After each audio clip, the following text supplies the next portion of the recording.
सब लोगों ने कहा, भैया तुम्हारे पास क्या कमी है? राम के पास तो एक ही है, सीता। तुम्हारे पास तो 18,000 हैं। और यदि चाहिए तो तुम 3 खंड के अधिपति हो। जिस राजा को आदेश करोगे वो अपनी कन्या तुम्हें भेंट कर देगा। फिर दूसरा तरीका समझाया, देखो भूमि गोचरियों की नारियों से हजारों गुनी सुंदर विद्याधरों की नारियां होती हैं। तुम विद्याधर हो, छोड़ दो। फिर भी बात समझ में नहीं आई। सारे परिवार ने समझाया, समझ में नहीं आया। अंत में एक दिन सीता को बिलखती देख करके रावण ने कहा कि वास्तव में सीता राम से ही सच्चा प्रेम करती है, मुझे इसको वापस कर देना चाहिए। ये मन में तो आया, लेकिन दूसरे समय फिर कसाई कहती है, अरे दुनिया क्या कहेगी कि 3 खंड का अधिपति हार गया राम को देख के। अब उसने अपना विचार बदला, सीता को ऐसे मत दो, ऐसा करो पहले राम को जीत लो और फिर सीता को गिफ्ट कर दो। राम को जीत लो ताकि दुनिया कहे कि विश्व विजेता तो रावण है, और रावण ने तो सीता का दान किया। ये सोच करके, और वो अहंकारी कहता है कि भूमि गोचरी विद्याधरों को कैसे जीत सकते हैं? ये तो अल्प शक्ति वाले, जमीन डग से नापने वाले, हम तो गगन विहारी, एक पलक झपकते ही जम्बूद्वीप का उल्लंघन कर जाए, वो हमारे पास शक्ति है।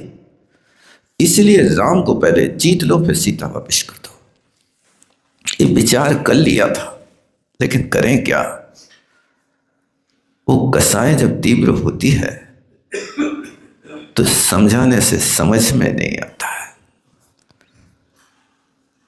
बार बार समझाते हैं, तू ही चेतन चिदानंद चिद रूप है, कुछ समझ में न आए तो मैं क्या करूं। ज्ञान गुण से भराए भंडार है, कुछ समझ में न आए तो मैं क्या करूं। झूठ चोरी कुशील और हिंसा बुरी, घाते आतंक करने की पैनी छुरी, तुझे समझाने से भी न आई समझ, तो मैं क्या करूं। झूठ चोरी कुशील और हिंसा बुरी, ये बार बार कहा जा रहा है, बुरी है बुरी है। झूठ कहां अच्छा है, लेकिन बिना झूठ के हमारा मन भरता नहीं है। झूठ चोरी कुशील हिंसा ये बुरी है। आत्मघात करने की बहुत पैनी छुरी है, समझ ले। आप अपने हाथ से अपनी गर्दन को काट रहे हो, कोई दूसरा नहीं। झूठ कौन बुलवा रहा है तुमसे? कोई कहता है भैया झूठ बोलना? चोरी की कौन प्रेरणा दे रहा है तुम्हें? तुम्हारी इंद्रियों के विषयों की लोलुपता तुम्हें कहती है कि नहीं, थोड़ा यहां से खिसका दो, 10 के आगे 1 शून्य रख दो, 100 बना दो। तो 1 शून्य तो ही रखना है क्या? ये कौन करा रहा? कोई दूसरा व्यक्ति करा रहा कि आपकी आत्मा करा रहे, आपकी कसाई करा रहे, आपकी खोटी प्रवृत्ति करा रहे? कोशिश करो, बार बार इस पंक्ति को याद रखो। कौन सी पंक्ति? झूठ, चोरी, कुशील और हिंसा बुरी, आत्मघात करने की पैनी छुरी। तुझे बार बार समझाया, तू ही चेतन, चिदानंद, चिद्रूप, ज्ञान का भंडार, कोई दूसरा नहीं। तुम्हारे ही पास तो ये गुण है, चेतना गुण तुम्हारे पास भरा है। चिद्रूप हो, चिदानंद हो, बाहरी वस्तुओं में आनंद ले रहे हो, आत्मा का आनंद तो लो। आत्मा का आनंद नहीं आता, क्योंकि विषय कषाय के इतने तूफान उठते हैं कि हम उसमें बह जाते हैं। कोशिश करो, जब भी आपको आत्महित करना होगा तो अपने उपादान से ही कर पाओगे, कोई दूसरा सहयोगी नहीं हो सकता। गुरु तुम्हारे लिए दीक्षा दे सकते हैं, लेकिन गुणस्थान तो स्वयं को बनाना पड़ेगा। परिवार के लोग तुम्हें थाली लगा के दे सकते हैं, भोजन तो तुम्हें अपने हाथों को चला करके मुख में डालना पड़ेगा। और भी यदि आप सुविधाएं चाहते हो तो परिवार के माँ बाप तुम्हारे मुख में गिरास रख सकते हैं, लेकिन गुटकना तो तुम्हें स्वयं पड़ेगा ना, चर्वण तो तुम्हें स्वयं करना पड़ेगा ना। बिना गुटके पेट भरेगा कि नहीं भरेगा? गुरु उपदेश दे सकते हैं, लेकिन तुम्हें कीचड़ से निकालने के लिए उपदेश पर्याप्त नहीं होता। हस्तावलंबन दे सकते हैं, लेकिन आप अपने कदम ना बढ़ाओ तो क्या होगा बताओ? कदम तो स्वयं को बढ़ाना होगा। इसलिए इन सब चीजों को समझ करके अपने आप को संबोधन करो, और संबोधन करते हुए जैसे बने तैसे वास्तविक ज्ञान को प्राप्त करने की कोशिश करो। ज्ञान तो हर व्यक्ति के पास है, लेकिन उसके पास सिर्फ अर्थ करी विद्या है।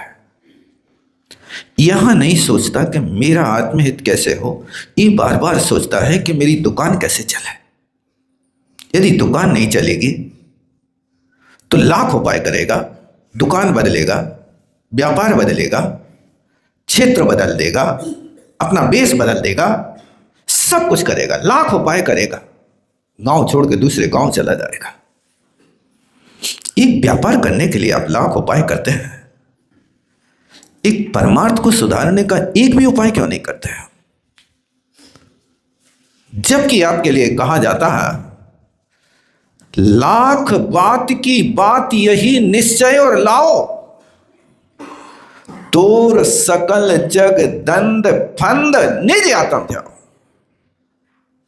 ये पढ़ते कि नहीं पढ़ते?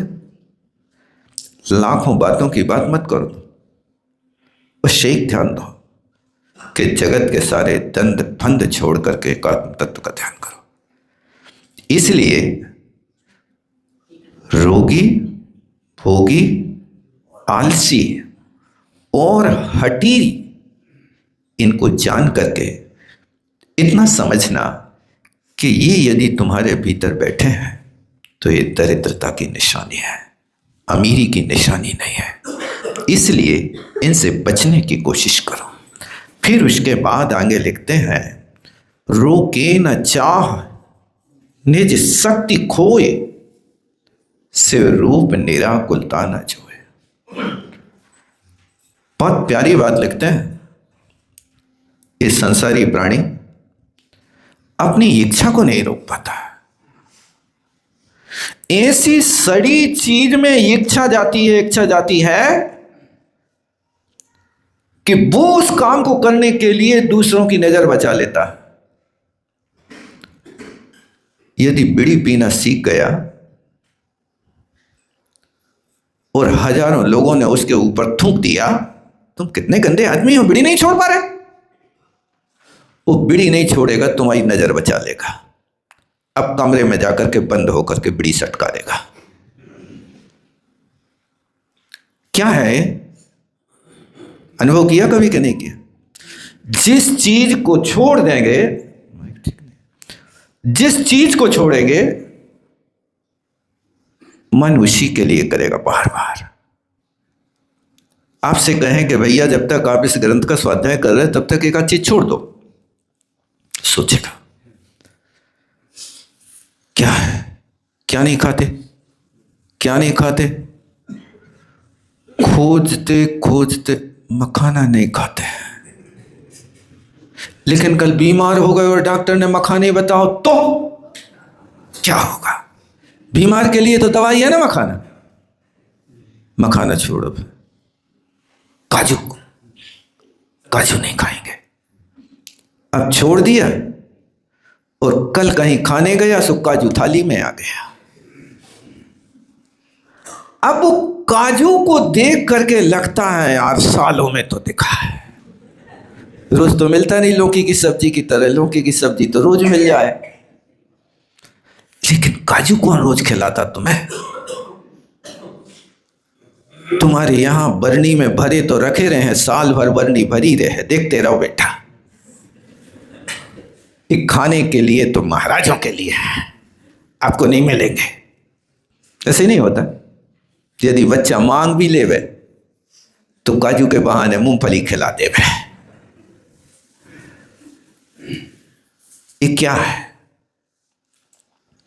एक वस्तु की इच्छा बना ली आपने, अब उसका त्याग नहीं कर पा रहे हो। चाहे बीड़ी पियन लगे, चाहे तम्बाकू खाने लगे, चाहे चाय पियन लगे। एक महानुभाव आए, महाराज हमने 1234 ले तो लाए हैं, लेकिन एक छूट देते क्यों? एक चाय सुबह और एक चाय शाम, इतना तो चल जाए तो हम कर ले हैं, अन्यथा हम नहीं कर पाए। हमने सोचा भैया भागे भूत के बार में ले तो बोई भले। 10 बार खाने वाला व्यक्ति यदि इतनी मांग कर रहा है तो क्या ले ले, कर ले। लेकिन वो एक दिन बिना चाय के नहीं रह पाता। बोले चाय नहीं पिए तो ऐसी तड़प कैसी, जैसे बिच्छू काटता हुए। ना पूजा में मन, ना दुकान में मन, क्या करे? इसी का नाम रोके ना चाह। अपनी इच्छा को नहीं रोक पा रहा। इतने गुलाम हो गए तुम इंद्रियों के, इतनी बड़ी दास्ता तुमने स्वीकार कर ली कि एक चाय के लिए तुम एक दिन अपनी जिह्वा इंद्री को नहीं रोक पा रहा है, मन को नहीं रोक पा रहा है। ये तो छोड़ो, जो व्यक्ति रोज 2-3 बार चेहरे पे क्रीम लगाता है, उससे कहो कि आज अष्टमी है, हमने लगाई हो आज। तुझे क्रीम ने लगे हैं तो राख तो लगा सकत ना।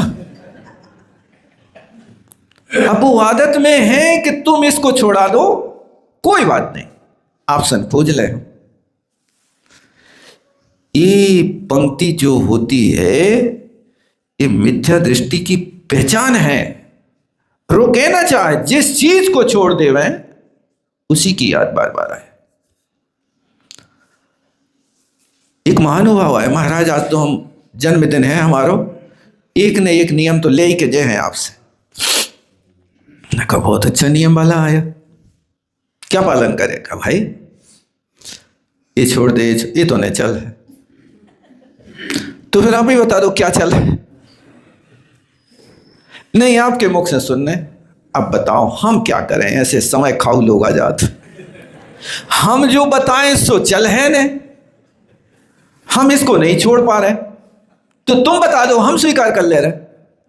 सो नहीं तुम्हारे मुख से सुनने। ठीक है भाई साहब, दिन के 12 बजे ककड़ी का नाम नहीं लेना। दिन के 12 बजे ये तो नियम पलेगा, पल जाएगा कि नहीं पलेगा? अब 12 बजते ककड़ी माइंड में आ रही है।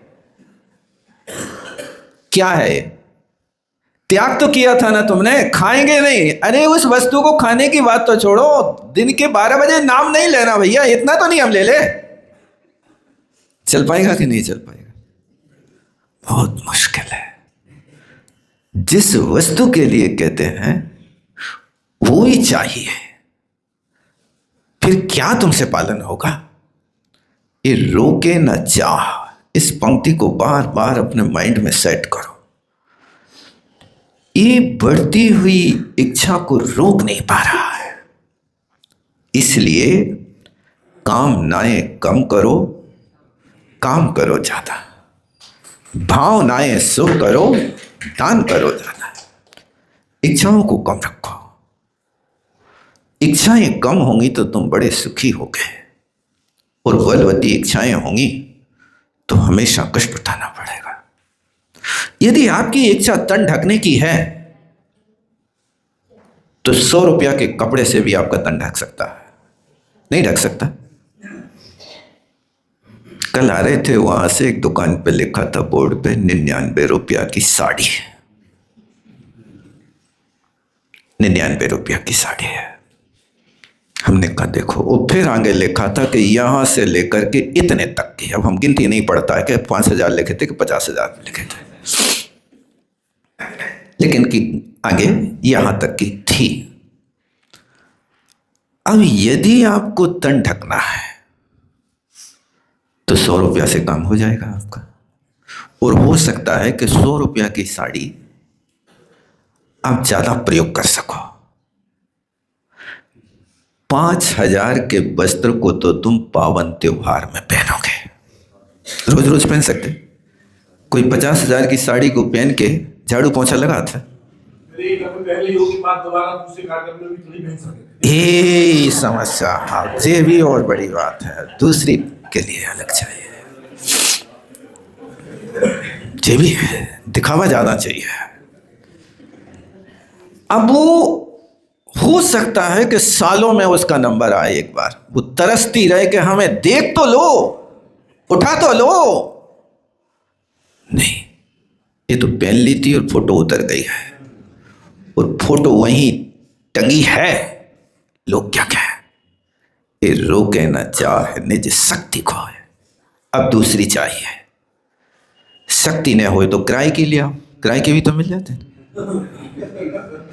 हर चीज मिल रही किराए की, ले लो। इस सब बलवती इच्छाओं के लिए कहा कामनाएं कम करो, काम करो ज्यादा। कौन सा काम करने का ज्यादा?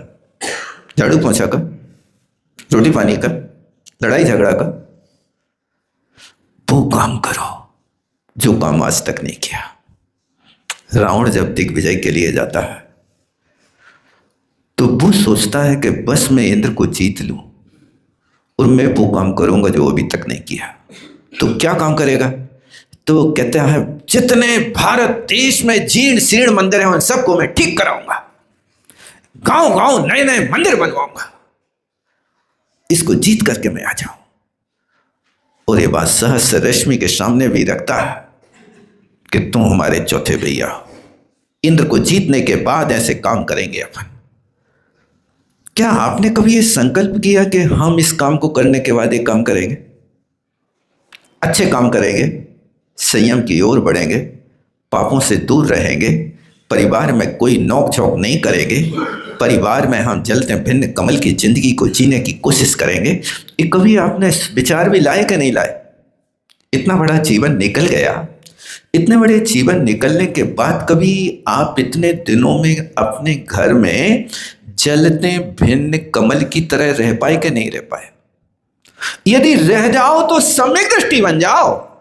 सम्यक दृष्टि के लिए लिखा है नगर नारी को प्यार यथा कादे में हेम अमल है, और फिर इसके आगे पीछे भी लिखा है जलते भिन्न कमल है। ये 3 दृष्टांत दिए उन्होंने। पानी में कमल रह रहा है लेकिन रहते हुए भी सड़ नहीं रहा भाई साहब। क्यों? जल से गलता, रवि से जलता, कमल जगह छुट जाने से। मित्र यरी हो जाएं जगत में अशुभ कर्म के आने से। जिस जल से कमल पैदा हुआ है उसी जल में वो कमल सड़ सकता है। कब? जब उस कमल की नाल जमीन का त्याग करते हैं। जल से गलता, वो जिस रवि से खिलता है सूर्य से, उसी से जलने लगता है। कब? जब अपनी नाल छोड़ते हैं। मित्र यदि हो जाएं जगत में, जो अपने खास हैं, वो कैसे हो जाए? दुश्मन हो जाए अशुभ कर्म के आने से। इसलिए अशुभ कर्म के आने के पहले अपने आप को संभाल लो, नहीं तो दुनिया बड़ी विचित्र है।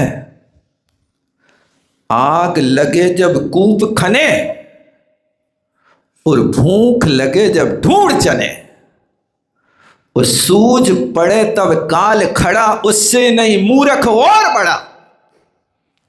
मूर्ख शिरोमणि की निशानी बता रहा है। क्या कह रहा है?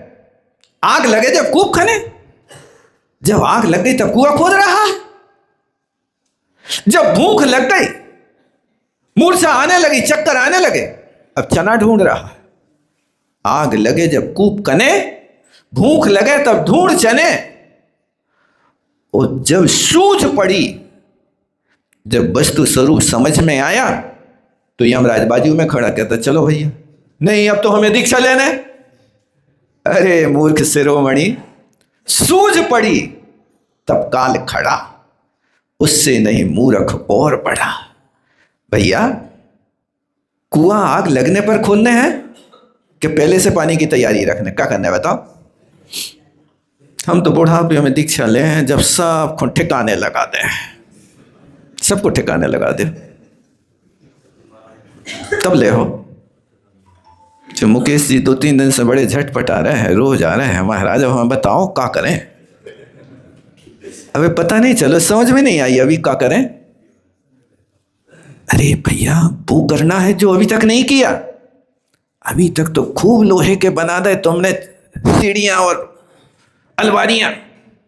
अब आत्मा को रखने की कोई मंजूर सा ठिकाना बनाओ जिससे कुछ काम हो सके, अन्यथा तो उनमें नाम लिखा जाएगा।